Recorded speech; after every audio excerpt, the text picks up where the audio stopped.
Olá, você que nos acompanha, seja bem-vindo, seja bem-vinda a mais uma live aqui no canal da Prática Política. Hoje é terça-feira, dia 22 de abril de 2025. Eu peço a você que acompanha ao vivo, que participe pelo chat, pelo bate-papo. É fundamental a sua interação, a sua mensagem, o seu engajamento, assim como a sua inscrição no canal e o like no vídeo. Nosso convidado já está na tela, mas apresento aqui para vocês Roberto Requião, ex-governador do Paraná, ex-senador da República e ex-prefeito de Curitiba.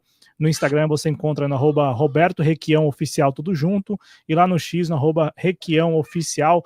Roberto Requião, muito obrigado, viu, pela gentileza de atender o convite aqui do canal da Prática Política. Muito obrigado também por mais uma participação aqui no canal. E eu começo, para a gente até contextualizar para o nosso público, o assunto mais adiante é falar sobre a guerra tarifária entre os Estados Unidos e a China, mas antes, claro, de passar a palavra para comentar e repercutir também a notícia, né, do falecimento do Papa Francisco, ele que nos deixou no dia de ontem, dia 21 de abril, em função de um AVC. Como vai, Requião? Boa noite. Cláudio, é sempre um prazer bater um papo com você. Essa questão do Papa, a morte do Papa Francisco, Jorge Bergoglio, eliminou o único líder de esquerda no mundo hoje. De esquerda, no sentido que eu dou, as pessoas que veem os homens e as mulheres, a humanidade, com solidariedade. Era um sujeito com uma prática muito boa, um comportamento maravilhoso. Ele era um cristão, era um discípulo de Cristo.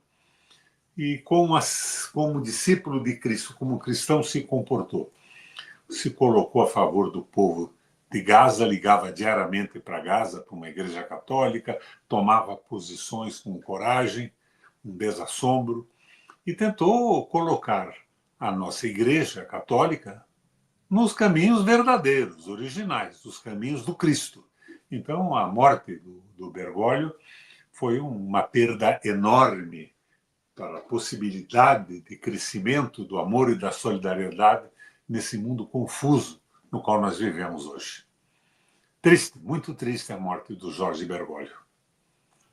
Ô, Requião, e exatamente sobre o que você falou sobre o legado, porque o que se discute hoje é o legado desse período em que o Papa Francisco esteve à frente da igreja, ele que assumiu lá em 2013, faleceu ontem, 21 de abril de 2025, um longo período com muitas reformas, e agora o que se discute, Requião, é que em alguma medida esse legado poderia estar em risco. Eu te passo a palavra também para repercutir isso, porque a gente sabe que agora, né, com a morte do Papa e na sequência todo o ritual de velório, funeral, todo o ritual fúnebre, tem já o início do conclave que vai escolher o novo Papa, né?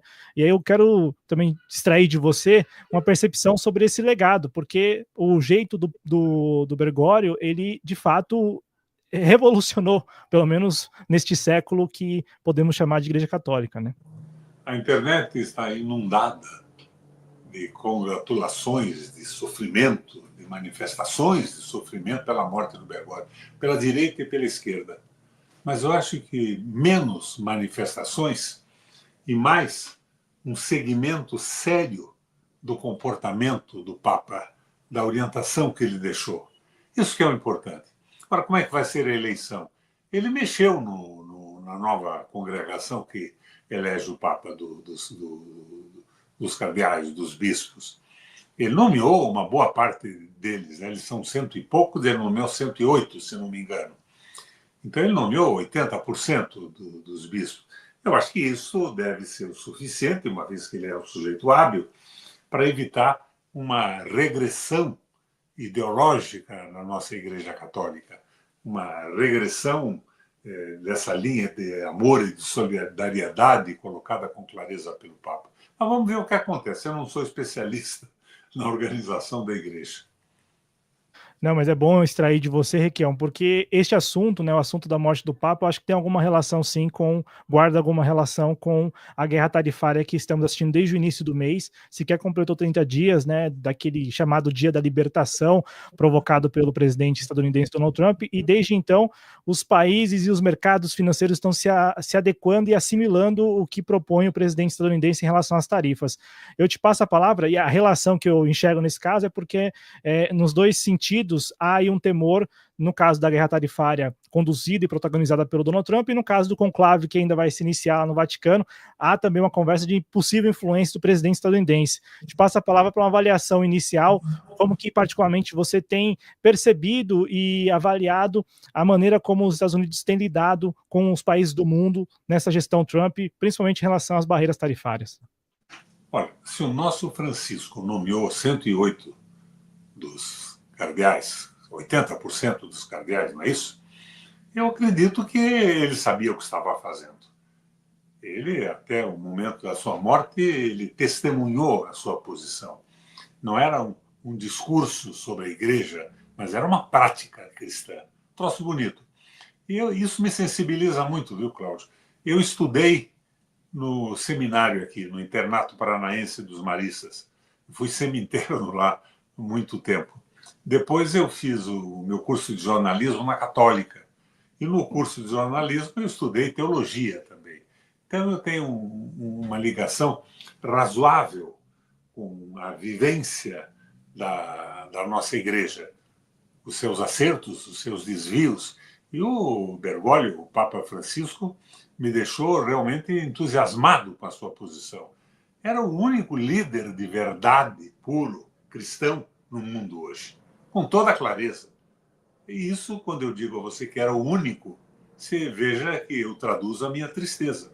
Eu não vejo ninguém mais lutando pela solidariedade, pelo amor, acima de tudo, como lutou o Bergoglio. Mesmo dentro da igreja, isso não é tão comum, embora tenha. Não, tanto é que, como você mesmo falou, essa comoção mundial é exatamente por entender que o Bergoglio, né, que o Papa Francisco não é a regra, ou não foi a regra, né, foi em alguma medida a exceção nesses tempos, como você trouxe aqui para nós na introdução.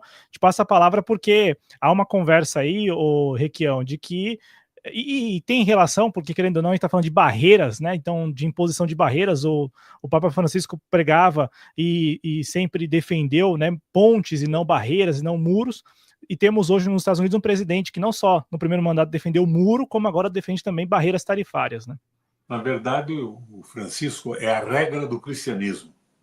O que sai da linha do Francisco antes e pode sair depois não é mais o cristianismo, não é mais a pregação solidária de Jesus. Então, vamos ver como é que isso anda. Agora, se me pergunta sobre o que está acontecendo agora com essa guerra tarifária. Cláudio, é uma disputa entre a posição do Papa Francisco de amor e de solidariedade e a posição da globalização, do domínio absoluto do capital.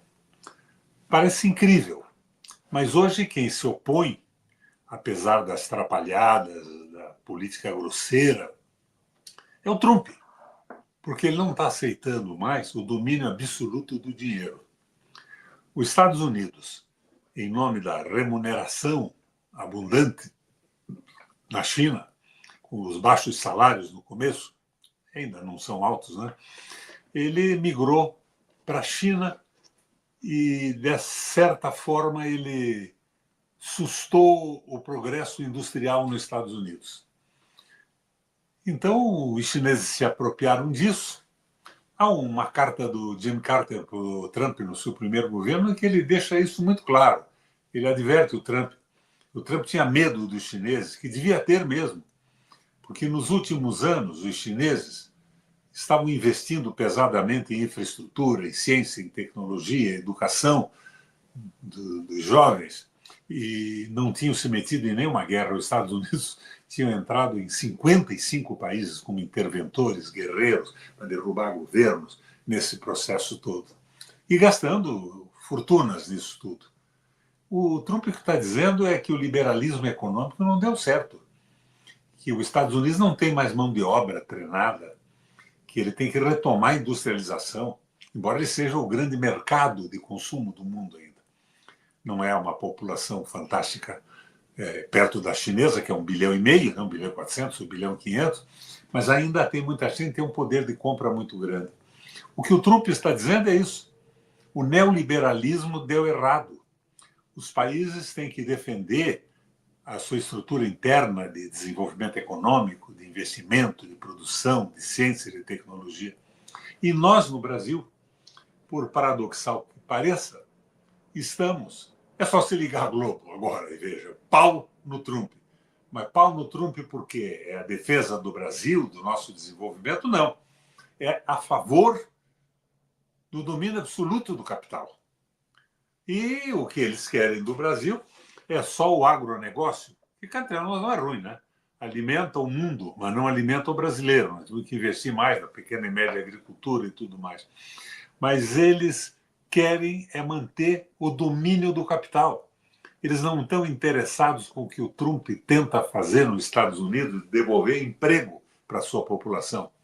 Eles estão interessados num modelo de desenvolvimento globalizado na mão do capital financeiro. Você veja, os nossos governos, desde o Fernando Henrique, quando ele, junto com aquele italiano naturalizado argentino, Enzo Faleto, escreveu aquele livreto, a Teoria da Dependência, a dependência como instrumento de desenvolvimento do país, eles partiam do pressuposto que um país como o Brasil não tinha uma classe empresarial inteligente e competente, não tinha produtividade de trabalho, que a única maneira de se desenvolver é entregar tudo para o capital financeiro, que liderava o planeta. E isso vem sendo igual desde aquela época. Foi assim com o Fernando, foi com o Lula, foi com a Dilma, foi com o Temer, foi com o Bolsonaro.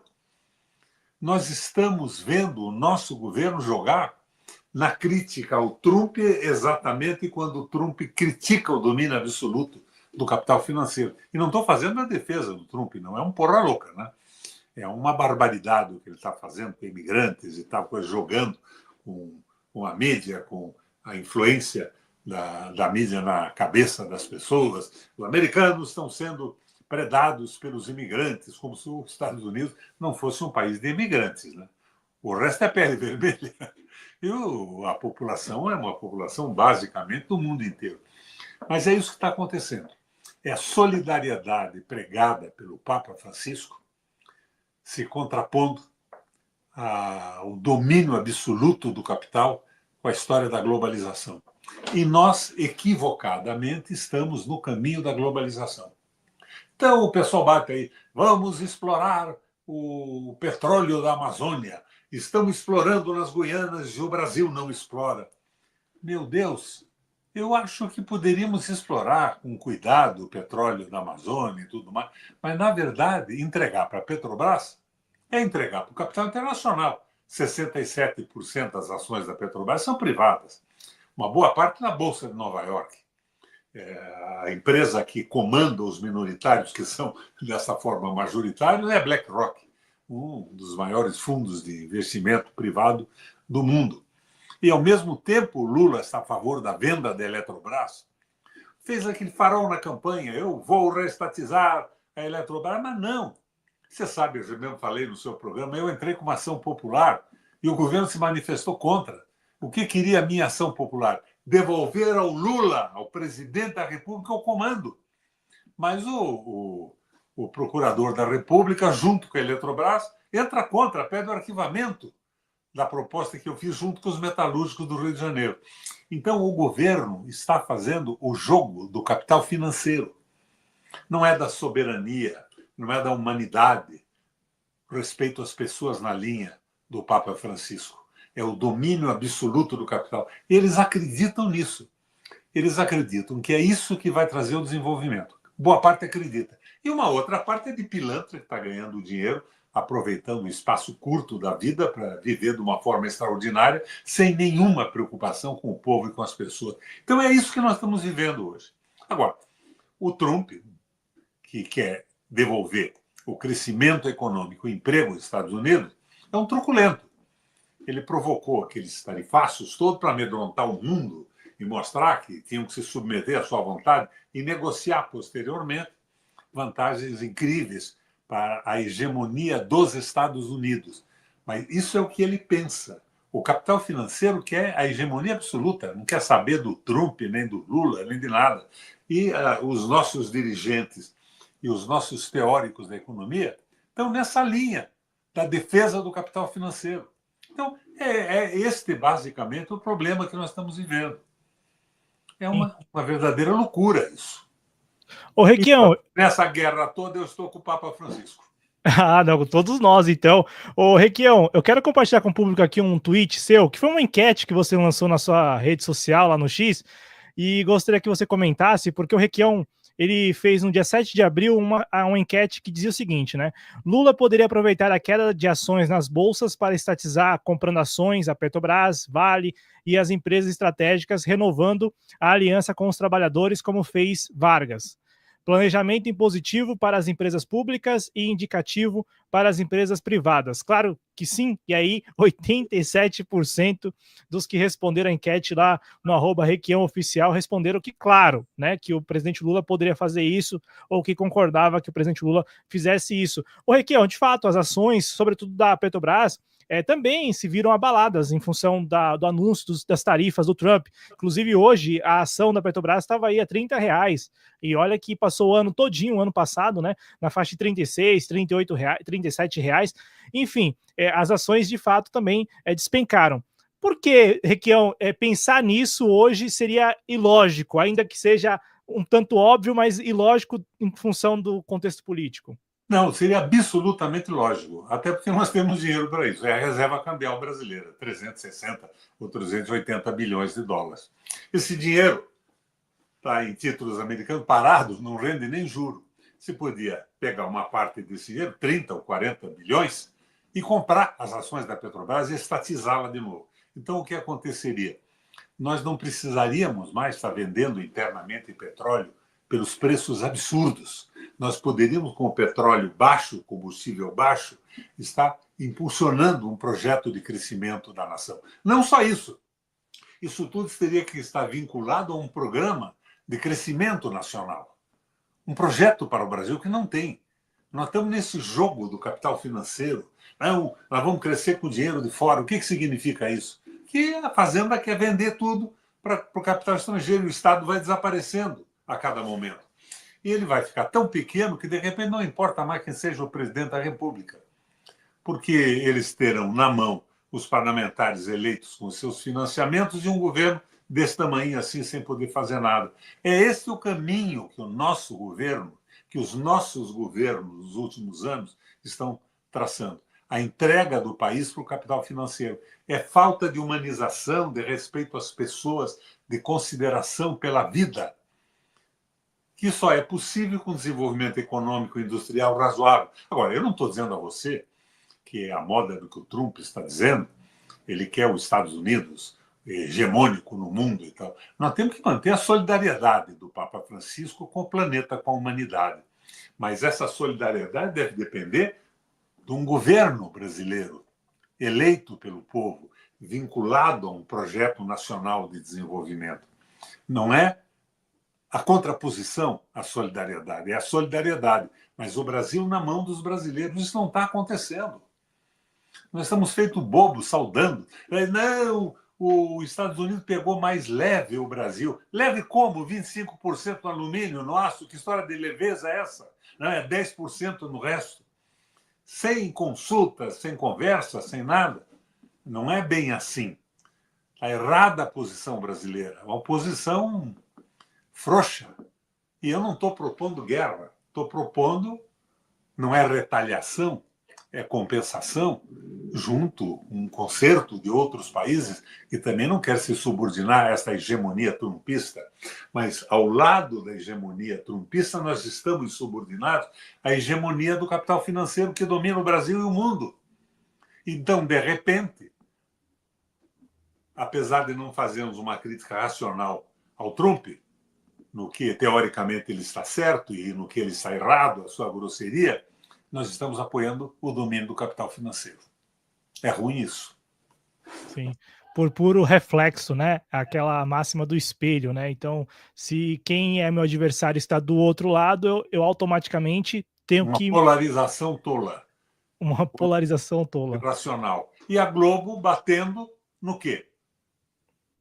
No capital financeiro? No desprezo pela humanidade? Não, a Globo batendo no Trump, naquela visão dele de acabar com a globalização e o domínio do capital financeiro devolver aos Estados Unidos o emprego, qualidade de vida.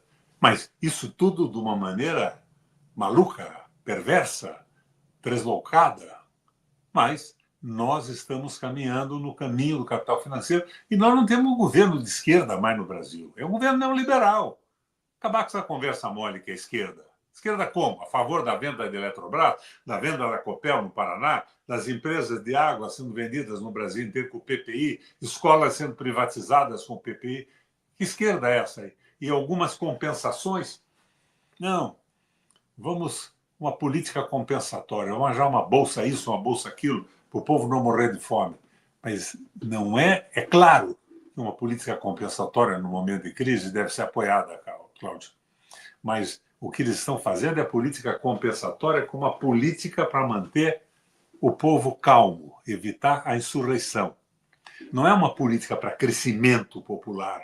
Não são investimentos pesados em educação, em qualidade da saúde que faz o Brasil avançar como uma nação.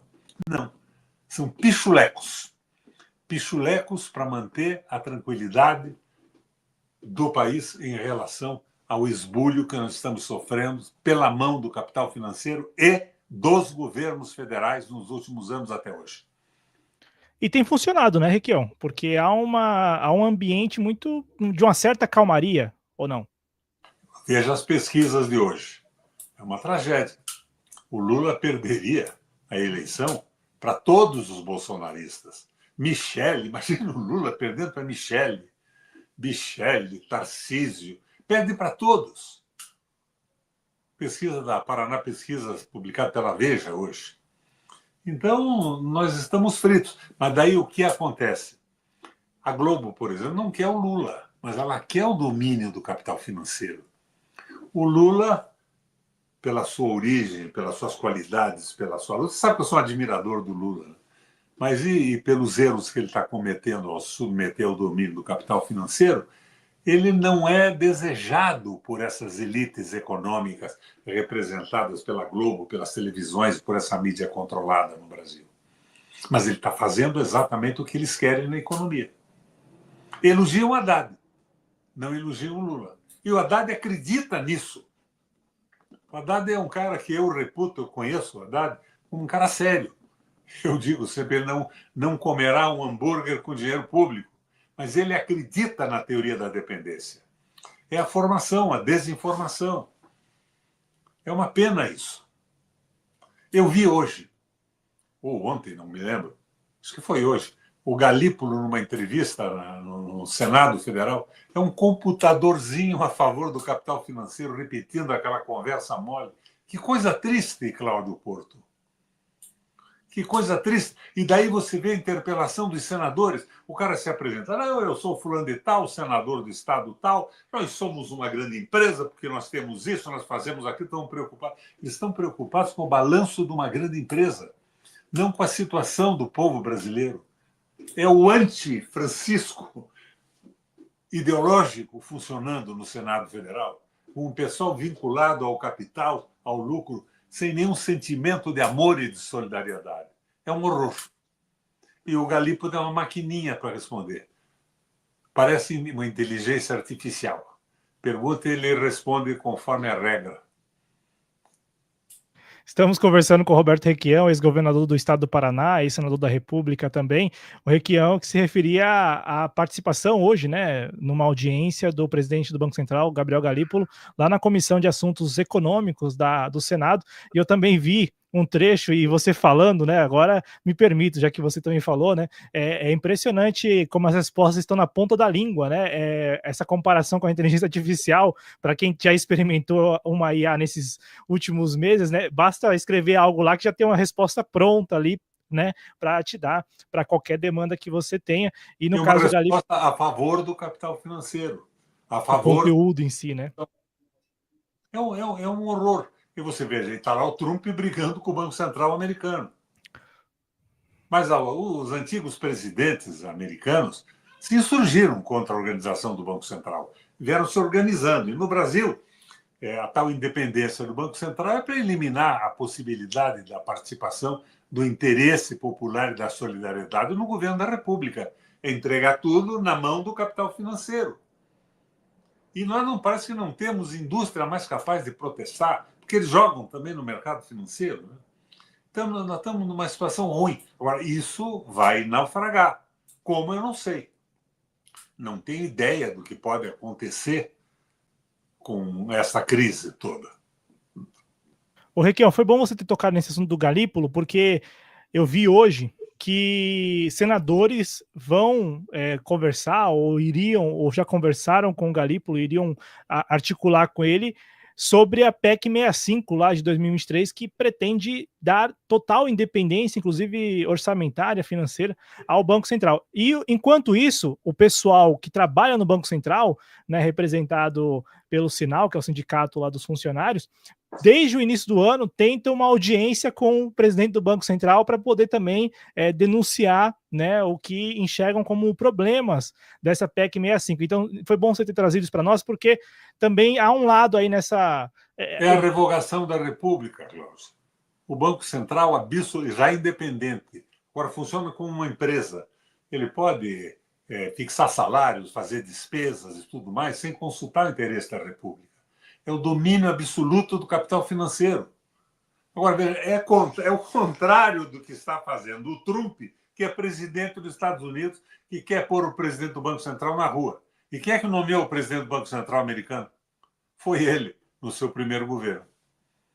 Mas não quer mais o Banco Central americano trabalhando contra o emprego, contra a melhoria da condição de vida do povo e tudo mais. E, ao mesmo tempo que ele é um troglodita, uma besta, perseguindo imigrantes latino-americanos e tudo mais. Isso, eu vou te contar uma história. Eu, uma época, fui aos Estados Unidos, a convite do Sindicato dos Bancos. Eles queriam saber o que pensava o governador do Paraná.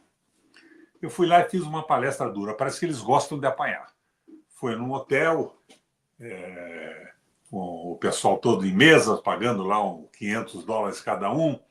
E eu falei, disse tudo o que pensava, fui razoavelmente aplaudido e saí. Quando eu saí de lá, eu fui convidado, de repente, para ir a Atlantic City conhecer aquele cassino que era administrado pelo Ciro Batelli, um paulista. E eu era feriado, minha passagem dava para 2, 3 dias, depois eu fui. Fui para lá, me hospedei lá gratuitamente, aquele troço monstruoso e tal. E no dia seguinte me convidaram para conhecer o Trump Tower. O Trump tinha assistido a minha palestra também. E eu fui. Cheguei no Trump Tower, eles me levaram no segundo, terceiro andar, onde filmaram aquela proposta indecente com o Redford. Era uma suíte enorme, tinha uma mesa de bilhar. O Rafael Iatauro, o Rubens Bueno estava comigo também, o pessoal de Curitiba, do governo, tinha ido comigo para lá.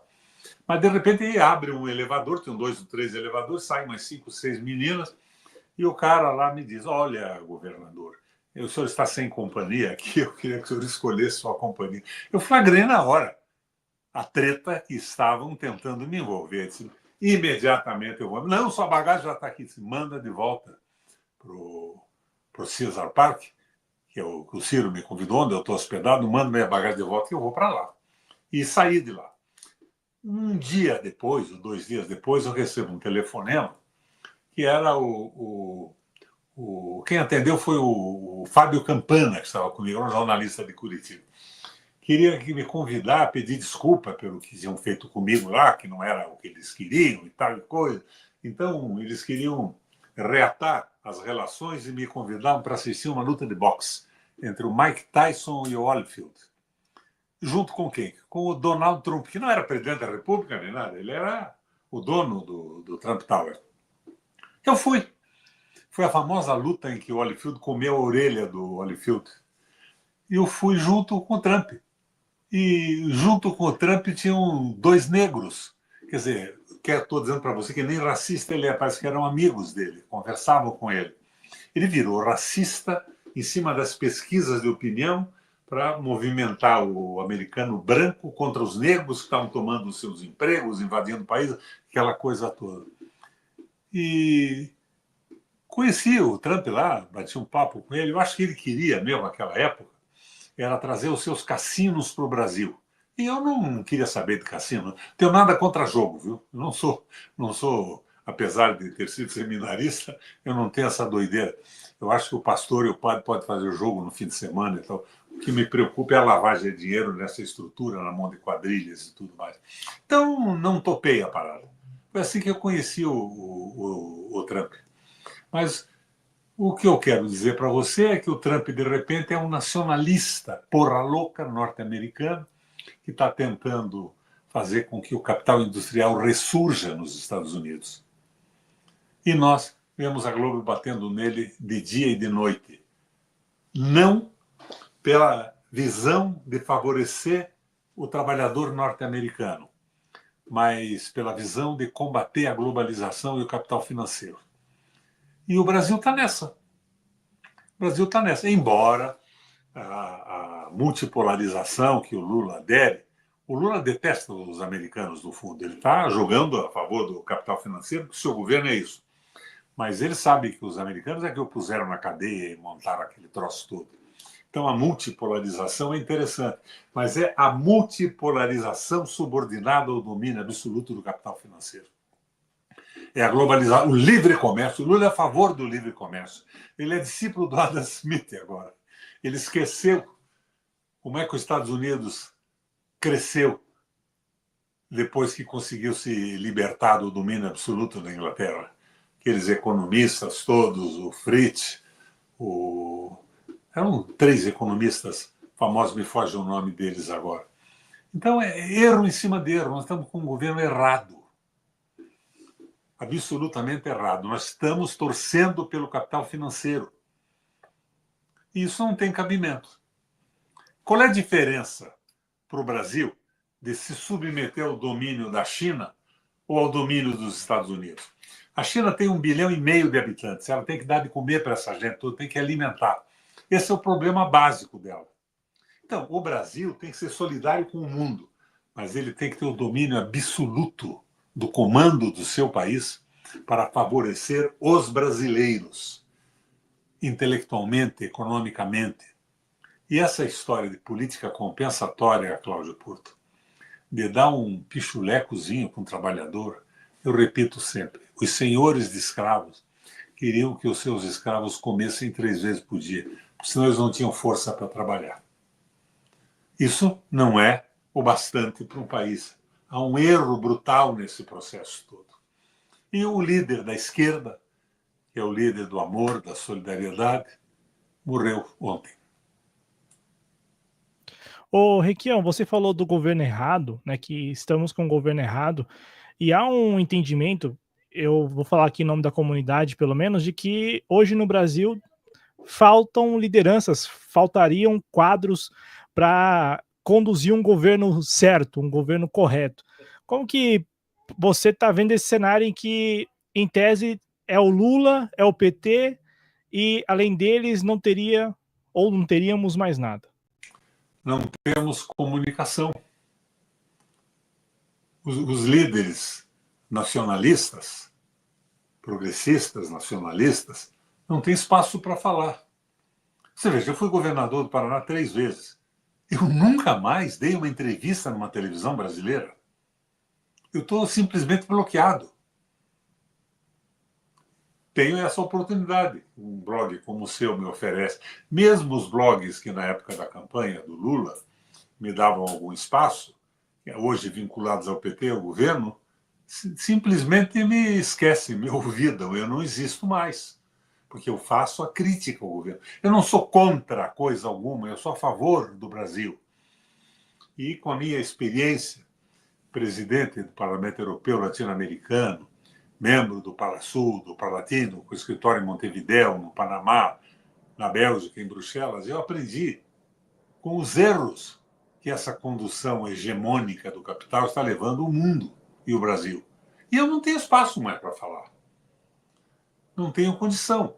Eu entrei no PT para apoiar o Lula, esperava que fosse uma evolução enorme, mas continuou na mesma coisa. Eu sou a favor do mercado livre. Hoje repetiu de novo isso junto com aquele chileno lá. Sou a favor do mercado livre. Que coisa maravilhosa, ele é a favor do mercado livre. Ninguém mais no mundo é. O Trump, que é o presidente dos Estados Unidos, não é. É o Lula que é. Sou a favor do mercado livre. O mercado livre, com o desenvolvimento, subdesenvolvimento de um país como o Brasil, nos coloca na mão das grandes potências do capital financeiro. Mercado livre é a teoria da dependência? Ora, Lula, pega a Janja pela mão, vai passear e deixa o Brasil seguir um caminho melhor. Ô, Requião, inclusive eu recuperei aqui o tweet, né, em que você cita os três economistas, né, abre aspas, de uma forma ou de outra, Trump exorciza o fantasma de Adam Smith, que se incorporou na política econômica de muitos países, inclusive na política econômica do Brasil. É hora de pensar em Alexander Hamilton, Fred List e Kerry. O Fred List era um alemão. Eles foram os economistas que, com o tratado, uma lei, o Alexander Hamilton era deputado e um líder revolucionário antes.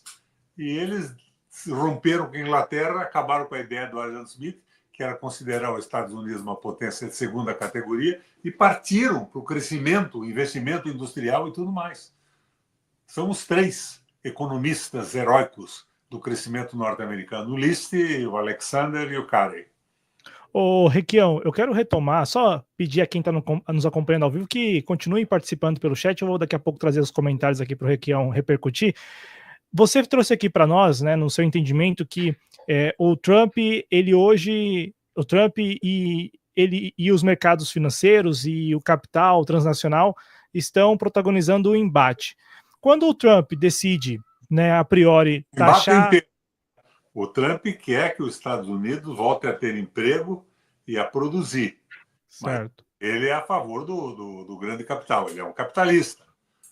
Diferente do Lula e do Haddad, né? Que são a favor do capital e esqueceram que tem um país. Certo. Aí eu te pergunto, Requião, quando você fala isso e observa que o Trump, de início, ele impôs as tarifas e depois voltou atrás, indica de alguma forma que sequer os Estados Unidos conseguiram, digamos assim, dobrar esse interesse transnacional, os mercados? Não. Primeiro, o pessoal diz que o Trump é louco, né? Louco e com poucos neurônios é o sujeito que diz que o Trump é louco quando ele não imagina que o presidente da República tem uma pesada assessoria econômica para fazer o que está fazendo. Ele fez uma política tarifária agressiva para forçar o pessoal à negociação. Eu sou aqui o rei da cocada preta, sou presidente dos Estados Unidos, o maior país do mundo, mercado de consumo fantástico, então vocês vão ter que negociar comigo agora. Vamos ver aonde... E daí a China peitou. Né? A China peitou esse jogo. E a China tem o domínio de títulos americanos e valores astronômicos. Então está complicado o negócio. Mas o Trump está fazendo um jogo. Vamos ver como é que acaba isso. Agora, eu não sou tolo de achar que o Trump está brincando. Ele tem uma estrutura econômica atrás dele para pensar no que ele está fazendo com os Estados Unidos. Assim como lá atrás, o investimento na China foi para aproveitar a mão de obra barata dos chineses e ganhar mais dinheiro, lucros maiores ainda. Os chineses hoje botam vídeos aí, toda hora, você deve ter visto aí, mostram que um produto qualquer fabricado na China, uma bolsa dessa de grife, custa $600. E nos Estados Unidos é vendida por $38 mil. As marcas famosas. E é tudo mais ou menos assim. E também é a indústria de remédios, a Índia fabricando remédios. Então, ele está tentando trazer isso para dentro dos Estados Unidos. De novo, para conseguir apoio eleitoral também, porque quem está melhor vota no seu governo, nas suas propostas. Ele está defendendo o desenvolvimento americano de uma forma troglodita, estúpida. Ele botar aquela gente que está presa em El Salvador. Ele é um porra louca, mas não é um porra louca tão desesperado e isolado que não tem uma equipe econômica e um projeto de governo. É uma tolice pensar que o Trump é o Bolsonaro. Não é. O Rick, eu perguntei porque, querendo ou não, já se imaginava que ele voltaria atrás, e ele voltou em certa medida quando ele anuncia uma suspeição das tarifas, né? Impõe uma tarifa mínima para todos os países, foca na China. Isso já era previsto, já estava ali, digamos assim, precificado, mas Cláudio, ele não voltou atrás. ele não voltou Ele atrás. está fazendo uma negociação. Ele jogou pesado, ele recuou para abrir espaço para conversar. Entendi. Então não é um revés, não dá para classificar como um Não é, revés. não é bem isso. Não. O Está Requião, fazendo aqui. o jogo com a força que ele tem. E no caso, países como o Brasil, que não tem, digamos assim, a mesma força, caberia o papel que hoje já desempenha o Brasil, ficar quieto, ficar ali só acompanhando de longe, com Não, distância? eu acho que não é ir para uma posição beligerante, mas é defender o interesse nacional. Mas o que eu vejo? Eu vejo o ministro aí falando, não, o Trump não pegou leve no Brasil, foi só 10%, esquece o 25% do aço e do alumínio, as peças, as autopeças.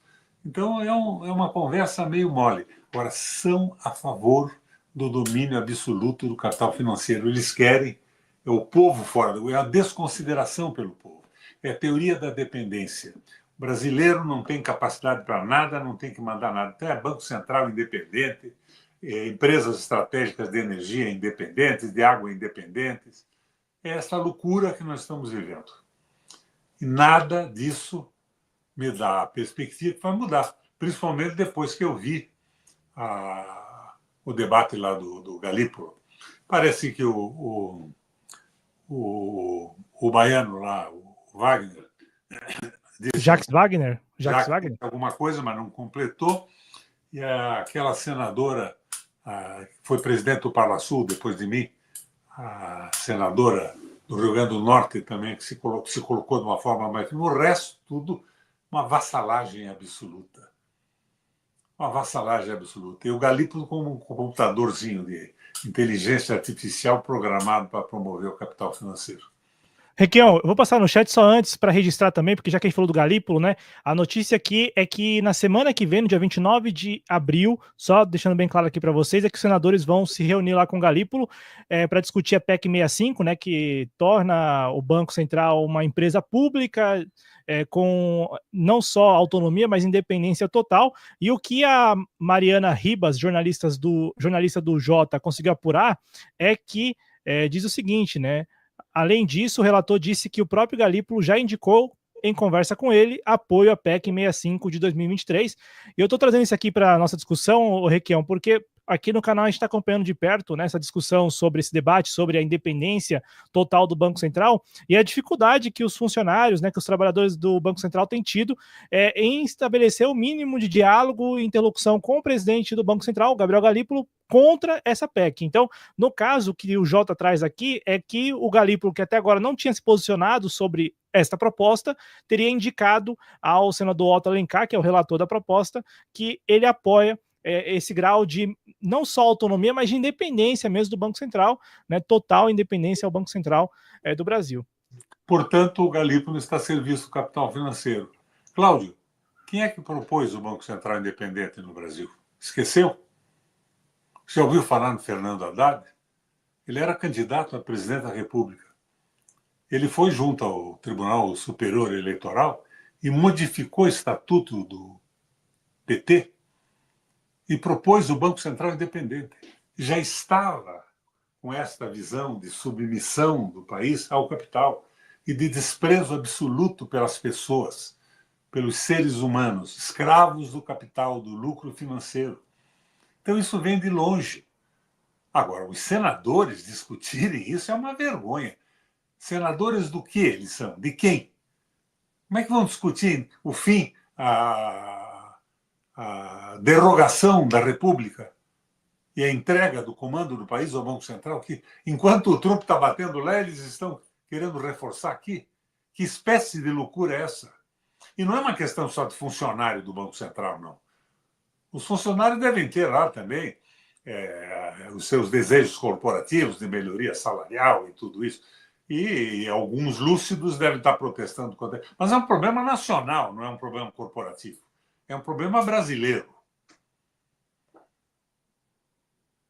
Não, claro que é um problema brasileiro, eu concordo. Assino Até embaixo. porque eu não vi nenhum protesto de funcionário do Banco Central até hoje contra o absurdo das tarifas da Selic.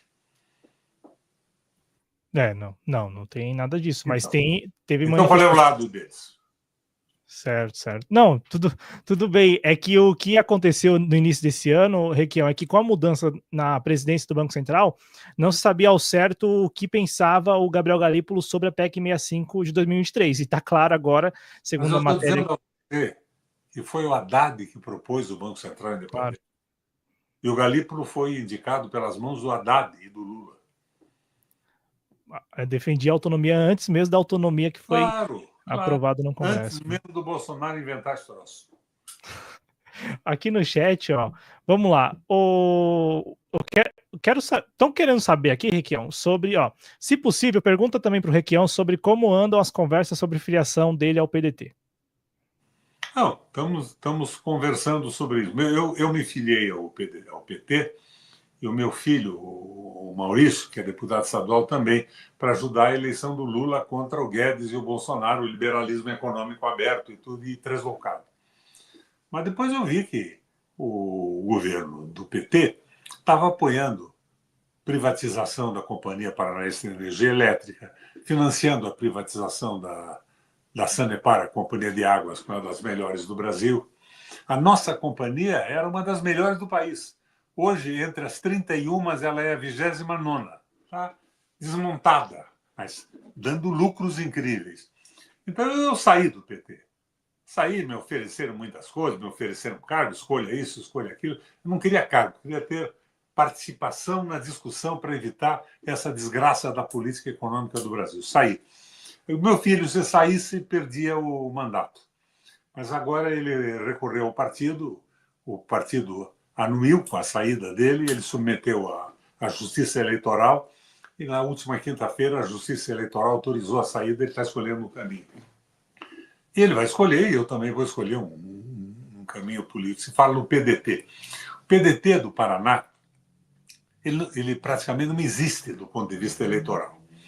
Ele fez um deputado estadual, que fez 46 mil votos, e conseguiu o coeficiente eleitoral somando todos os outros. Não fez nenhum federal.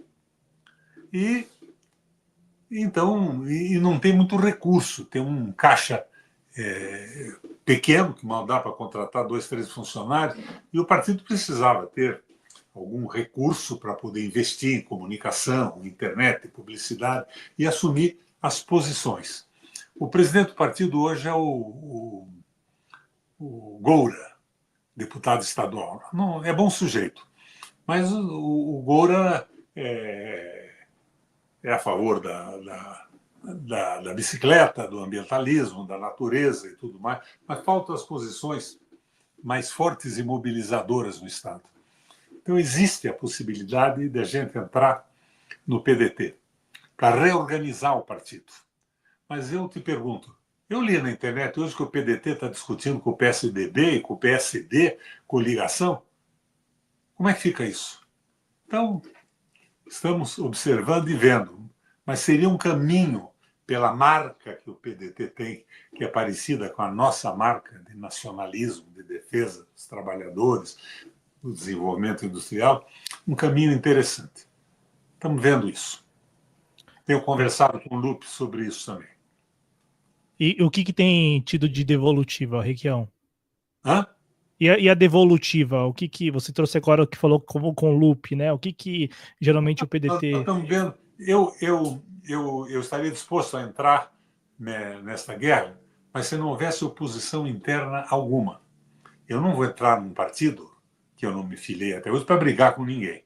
Se houver um consenso, a gente assume a reconstrução, o comando dessa reconstrução com os companheiros brizolistas do Paraná inteiro. E eu acho que nós levaríamos gente do velho MDB de guerra que eu presidi muitos anos, depois foi liquidado aí, comprado pelo Bolsonaro e está na mão de uma direita completamente equivocada. E alguns filiados ao PT iriam conosco também. Mas temos que ver se isso é possível. Eu não quero entrar num combate interno num partido. Daí ficou perdendo tempo. É. Aqui no chat, o Rafael Coelho, sobre aquela proposta, né, de recomprar as ações da Petrobras, ele escreveu: como ele vai comprar se foi ele quem vendeu e vendeu a preço de banana? Olha, se vendeu foi um erro. O Gabriele, ele, o dependentismo. O Lula achava que mantinha o controle das ações ordinárias que comandavam a empresa. Isso acabou não existindo mais. Hoje, os acionistas minoritários, porque ele botou na Bolsa de Nova York, Rafael Coelho. E quando você entra na Bolsa de Nova York, você se submete às regras da Bolsa de Nova York. Então, a primeira coisa que o Lula devia fazer era imediatamente comprar as ações da Petrobras na Bolsa de Nova York. Daí ele aumentava a participação das ordinárias. Hoje nós temos 0,6% a mais de ordinárias do que o setor privado. Levantava para 50%, 60%, 70%, assumia o comando da empresa. A Petrobras está distribuindo dividendos extraordinários e não faz investimento. E, ao mesmo tempo, importa óleo, porque não tem refinaria. Não investe porra nenhuma. Está uma tapeação danada. Essa moça, a Chambar, né? Chambar? A Magda Chambriard. Chambriard, ela era do PCdoB.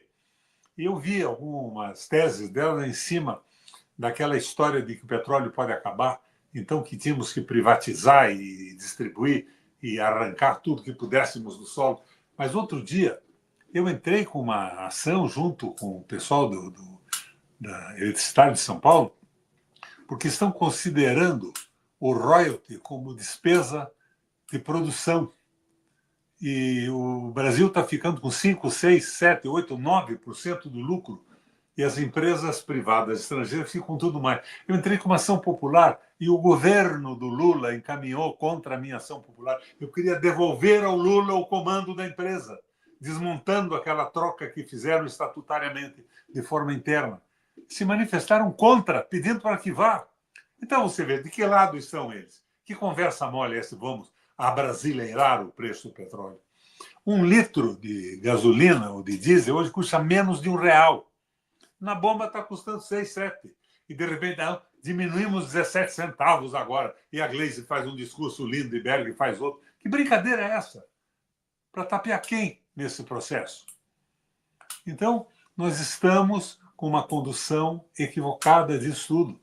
E é claro que a Petrobras podia ser a alavanca de um projeto de desenvolvimento nacional nesse momento que o mundo está vivendo hoje.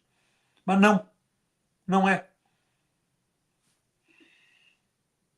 Não só não é, como você mesmo falou aqui, né, sobre a Eletrobras, que não só o governo não te acompanhou na ação pública que você impetrou na justiça, como agora recentemente formalizou um acordo com os atuais donos. Um acordo que é uma vergonha. Ele quer mais 3 membros do Conselho de Administração. O Conselho parece que tem 10 e fica 7-3. É uma piada. Ele arranjou emprego para aquele economista do governo passado, lá, como é o nome dele? O Guido Mantega? O Mantega, o Guido, no Conselho Fiscal, um empregão. Chegaram a me propor, uma época, que o governo, o Lula, não foi o Lula que falou diretamente, eu fui procurado pelo pessoal, assume o Conselho de Administração da Eletrobras, você pode ser o presidente do Conselho de Administração. Eu saí do PT. Eu não estou à venda, não estou atrás de dinheiro. Eu fiz política a vida inteira e com a idade que eu estou, agora eu vou aceitar uma grana para atrair todos os princípios que me levaram a entrar na política com o desejo de mudar a relação de forças do Brasil a favor do povo brasileiro. Não há essa hipótese. Não há essa hipótese. Então, é erro em cima de erro. Eletrobras, Petrobras, estão vendendo os portos. Leia o PAC. O PAC propõe a privatização do Brasil através do PPI, privatização de escolas, privatização de portos. Está escrito lá. É o projeto de aceleração do crescimento do governo. Como é que alguém vai acreditar que eles não estão a favor disso se eles escreveram e assinaram? Sim. Então, nós estamos numa situação ruim, melhor do que se estivéssemos com o Bolsonaro. Porque daí era a mesma coisa, a mesma política, com a grosseria e estupidez, a rusticidade estúpida do Bolsonaro. Mas, Requião, essa grosseria, ela não é, perto disso, dessa comparação, não é sutil? Não, é uma grosseria terrível. É uma falta de consciência política de tudo. É inacreditável. Assim como é inacreditável a Michelle ganhar uma eleição do Lula na pesquisa da Paraná Pesquisa. O que a Aqui no, Michelle tem para contribuir em economia, projeto nacional e tudo mais? Não é uma loucura isso? Então, você veja, é a mídia e a polarização. Aliás, eu quero perguntar isso a você. A gente viu aí atos mais esvaziados da parte do Bolsonaro, a esquerda já não mobiliza muitas pessoas há bastante tempo. Você enxerga nisso algum tipo de possibilidade de um cansaço da sociedade em relação à polarização? Eu acho que sim. Eu acho que sim. Mas você veja, a Rede Globo está tentando acabar com a polarização de Lula e Bolsonaro. Ela não quer nem o Bolsonaro nem o Lula. Mas vai tentar fabricar uma outra figura, o Tarcísio, por exemplo. Que é um horror, né? Quando você vê o Tarcísio com aquele martelo fazendo a venda do sistema elétrico de São Paulo e dando aquelas porradas com o martelo na mesa, você vê que ele é doido. Um Não, bom acompanhamento psiquiátrico teria internado ele logo em seguida. Mas não, continuou no governo. não, inclusive com o ex-secretário de Educação aí do Paraná, né, o Renato Feder. Eles dois aqui, É outra paridade. uma dupla E está dinâmica. escrito lá no PAC do Lula, privatização das escolas, com PPI, financiadas pelo BNDES. Quem é que financiou? Quem é que está financiando a venda da Sanepar aqui? Quem é que apoiou a venda da Copel no Paraná? O governo do Lula. O BNDES apoiou.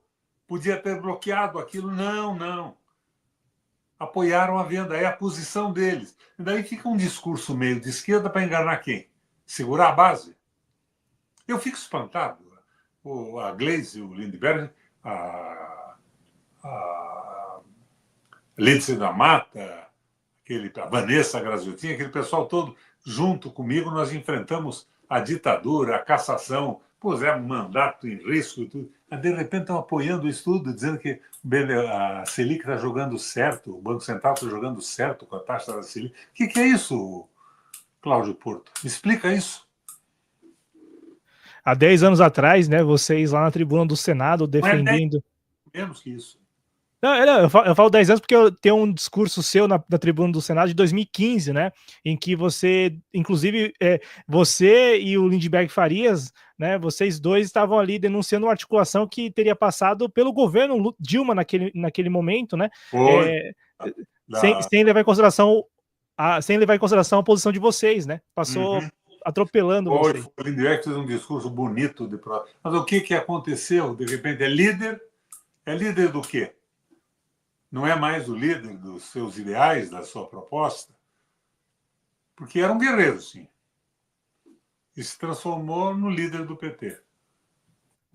Requião, aqui no chat para a gente ir encerrando, agradecendo demais a você pela gentileza de sempre.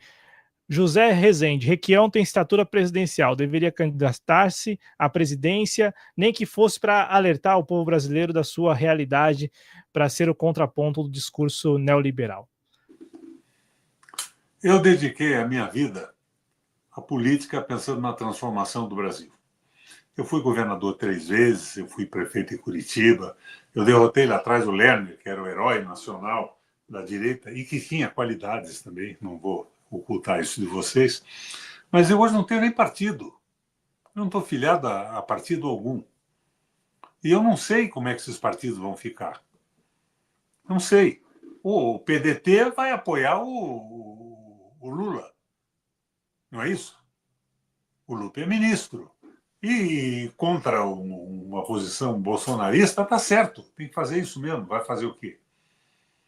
Então, nós temos que fazer política. Mas é o que estamos fazendo aqui. Essa conversa, sem muita conversa mole teórica, é o Papa Francisco. Solidariedade, amor, respeito às pessoas. Sem muita conversa mole. Por fim, a Luísa Duarte. E essa história da Agência Nacional do Petróleo abrir leilões para a exploração da margem equatorial por empresas estrangeiras, enquanto o IBAMA impede a Petrobras de sequer pesquisar petróleo naquela área? Olha, Luísa Duarte, tenta pensar. Eu fico indignado com um raciocínio como esse num debate como nós fizemos até agora e com o conteúdo que nós pusemos, Cláudio. A Petrobras é uma empresa estrangeira no Brasil. Ela não é uma estatal brasileira. Ela tem 67% de ações privadas, uma boa parte na Bolsa de Nova York. Então, eles querem entregar isso mesmo. Tanto faz a Petrobras. A gasolina e o óleo diesel custam menos de R$1 por litro. Vai na bomba, minha amiga, e veja quanto custa. Por que essa defesa? Vamos defender a Petrobras. Defenderia a Petrobras, defendi sempre. Minha vida política começou na defesa da Petrobras, se ela estivesse na mão do governo. Mas ela é a empresa que está mandando o dinheiro para fora com lucros incríveis, dividendos rigorosamente absurdos. E, ultimamente, o lucro até não foi tão grande por questões de balanço interno, mas os dividendos foram 76 bilhões de reais, um troço astronômico. Então, não é por aí. Tanto faz, eles querem entregar o petróleo. Ou pela mão da Petrobras, ou diretamente pela mão das concessionárias estrangeiras. Não há essa defesa da Petrobras. A Petrobras não pode explorar. Conversa mole. Roberto Requião, ex-governador. Petrobras na mão do governo, novamente, e a gente vê que posição toma. Basta o Lula comprar as ações da Bolsa. Não tem mistério nenhum, precisa autorização de porra nenhuma. Ele pega o dinheiro da reserva cambial, um pedacinho do dinheiro da reserva cambial e compra aquelas ações da Bolsa de Nova York. Não fica mais escravizado às regras internas da Bolsa. Aumenta o patrimônio público de ações ordinárias. É uma brincadeira isso, não tem mistério algum. Conversa com Estrela, lá na Petrobras. Conversa com o pessoal da EPET. Eles dizem para você como faz. Com o Berkovitch, o advogado lá de São Paulo. É uma brincadeira, é uma facilidade. Não fazem porque não querem. Não fazem porque não é verdade que queiram. Agora, essa história, a Petrobras não pode, vão entregar para os outros. Entregar para a Petrobras para mandar para fora o dinheiro? E não é só para fora, para grupos privados, internos também, sem entrar no desenvolvimento do país, sem investimento algum, só no jogo da Bolsa, dos lucros, das Selics, dos títulos públicos. Nós estamos fritos. Agora, depois desse papo todo, alguém pergunta ainda, nessa linha, eu fico triste. Nós não estamos conseguindo nos comunicar com ninguém, Cláudio. Ou talvez ela tenha chegado agora, Requião. Talvez ela tenha chegado. Vamos dar esse benefício, né, de que talvez tenha chegado agora. A audiência rotativa que você tão bem conhece. Na linha do papo. Na linha do Papa sempre. Agradeço demais ao ex-governador do Paraná, ex-senador da República, ex-prefeito de Curitiba, Roberto Requião. Muito obrigado, viu, Requião? Um abraço a você. A gente encerra juntos, Requião. Se quiser ficar por aí, a gente encerra juntos aqui. Agradecendo demais a todos e todas que nos acompanharam ao vivo, quem vai acompanhar depois também na versão gravada, né? Quem estiver acompanhando na versão podcast também, um forte abraço. O Requião está saindo aqui. Agradeço demais ao Requião, agradeço a todos e todas que participaram do programa. Reforço aqueles convites de sempre para que você possa se inscrever aqui no canal da Prática Política, deixar o like no vídeo, que é fundamental para impulsionar o conteúdo, né? Para o conteúdo chegar cada vez mais longe. E se puder contribuir financeiramente, tem a chave Pix, também o clube de membros aí, para que você possa participar e contribuir. Forte abraço, muita saúde, gente. Até a próxima. Tchau, tchau.